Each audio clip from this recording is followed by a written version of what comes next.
Sometimes the biggest threat to a team isn't the competition, it's the person in charge. Madam Toastmaster, fellow Toastmasters, and guests, welcome to Toxic at the Top.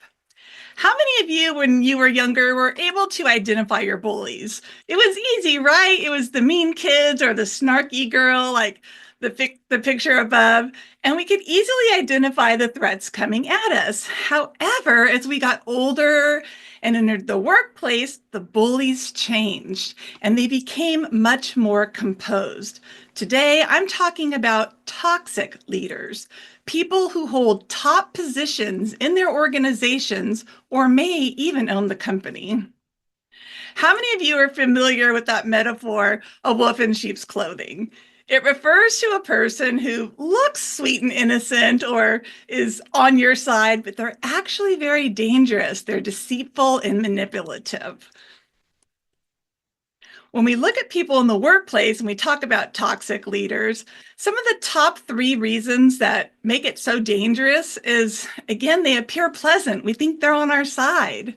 Second, they might exert excessive control beyond what is normal, and they're usually micromanaging every little piece of a project. This leads to no autonomy or innovation within the team. They lack empathy. They don't understand the team or even take the time to get to really know them. And they display arrogance and superiority. It's that highway or the my way or the highway mentality. I think my dad did a lot of that when we were younger. It's my way or the highway. And you'll see that a lot in these types of toxic leaders. Unfortunately, it happens all the time. People, they start out, they go to school, they get charged, they want to be this disciplined leader, and somehow along the way, they let their professional jealousy take over or social envy. Some people, they have these perceived threats to their control of their position, or in some very sad cases, it's just insecurity and very low self-esteem. Today, I'd like to talk about a situation that challenged my leadership and my ability to stay calm, cool, and collected.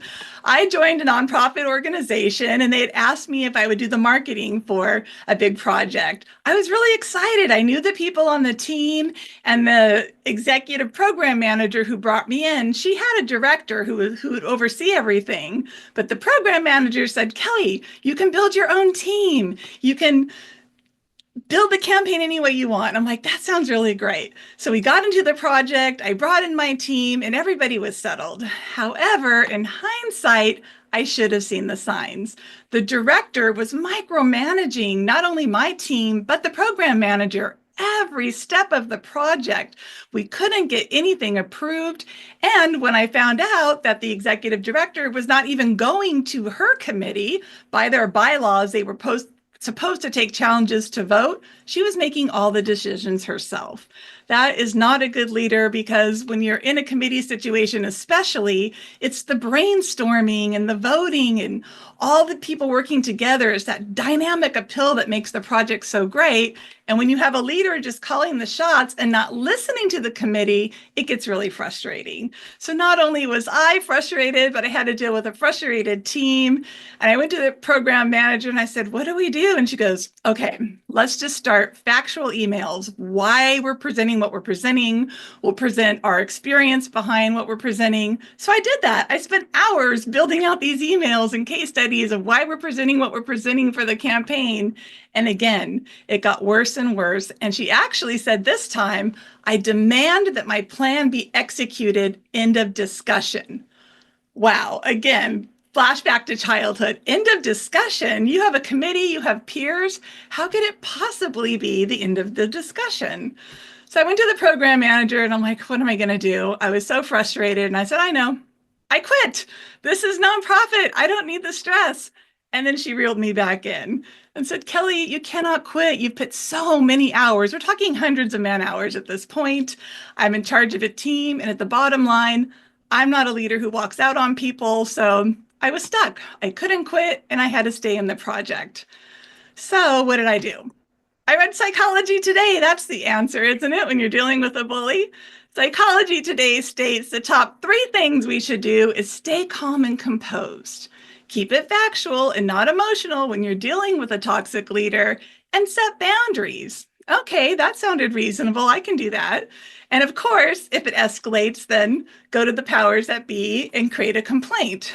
Well, I'm thinking, how can I do that? Because the powers that be are the powers that be. She was the top of the line. She was the executive director, and she was already not taking her peers' vote into it. So the only thing I could do was concede and continue the project.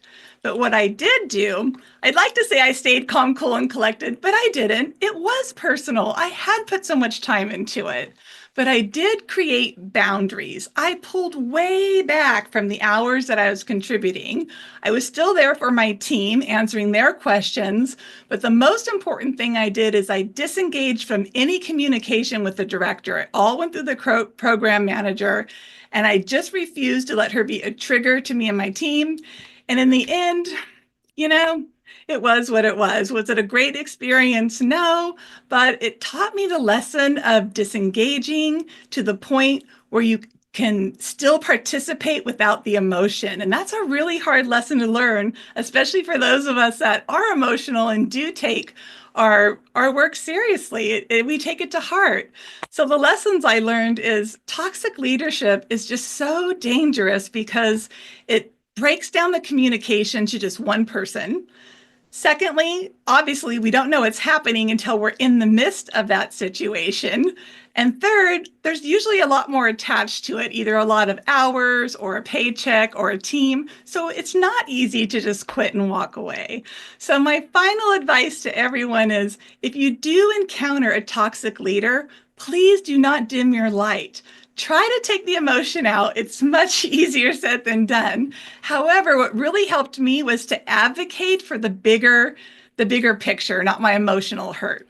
I was advocating for my team and the project, and my emotional hurt, I just had to deal with that on the side because I wanted to be known as a leader who was interactive and would be able to carry on a team through a challenging situation. And did I get my work published in the end? I did not, but I feel good about the decisions I made and my team was happy, and that's what it's all about.